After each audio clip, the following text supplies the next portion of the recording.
যে যতই কিছু করুক না কেন শেষ পর্যন্ত দায়ভারটা আপনার উপরে আসবে। নিজের আসন ঠেকাবেন না 11 দলীয় ঐক্য জোটকে থামাবেন?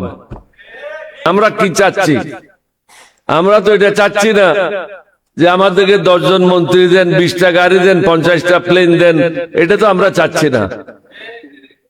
যে জিনিসটা ভুল আমরা করে চলেছি বিগত 50 বছর 52 বছর যাবত, এই ভুল থেকে আমরা বেরিয়ে দেশটাকে একটা সুন্দর পথে পরিচালিত করতে চাচ্ছি। 70% লোক অংশগ্রহণ করেছে, 30% লোক অংশগ্রহণ করে নাই। আপনি এটা না কি করে করবেন? সংবিধানের দোহাই দিলে তো হবে না। 1971 সালে আমরা যখন বিদ্রোহ করি, সেটা কি সংবিধান মেনে করেছিলাম? পরবর্তী পর্যায়ে অনেকগুলি কাজ হয়েছে। আমি প্রত্যেকটা সংগ্রামের সাথে লিপ্ত ছিলাম, নেতৃত্বে ছিলাম।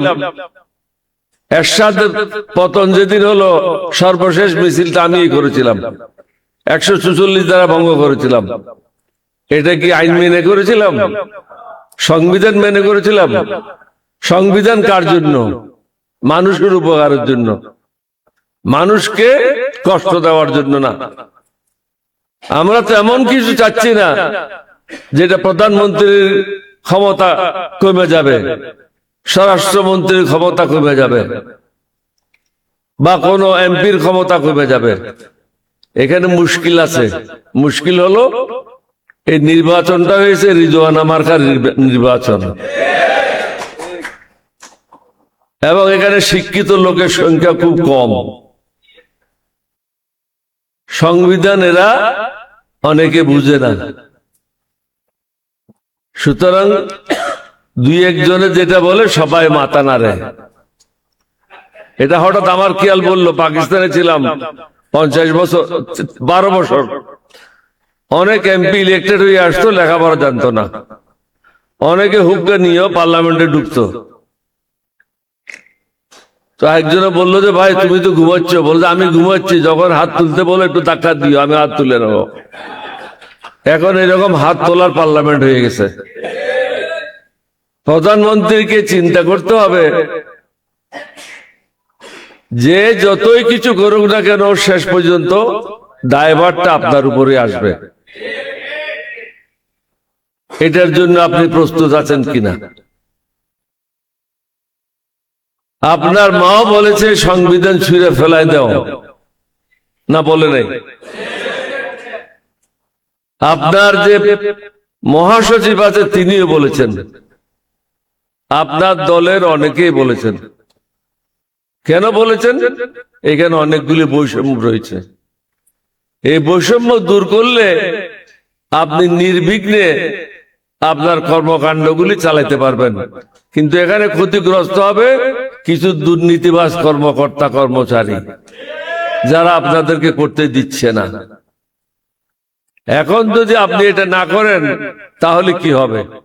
এফেক্টটা কি হবে? এটার যে সুদূর এটা আমাদের উপর এফেক্ট হবে।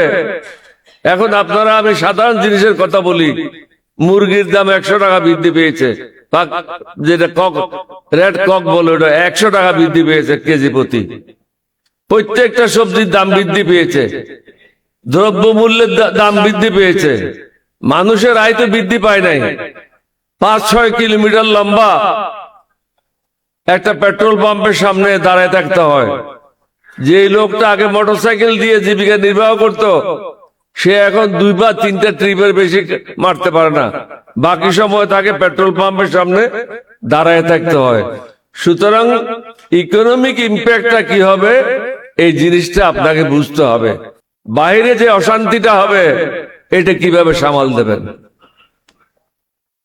জনগণের মধ্যে অশান্তিটা সৃষ্টি যে হবে দ্রব্য মূল্যের কারণে, এটা সামাল দেওয়া সম্ভব হবে না।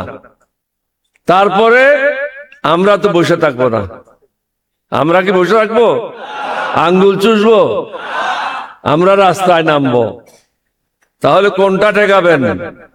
দ্রব্যমূল্য ঠেকাবেন, নিজের আসন ঠেকাবেন, না 11 দলীয় ঐক্য জোটকে থামাবেন?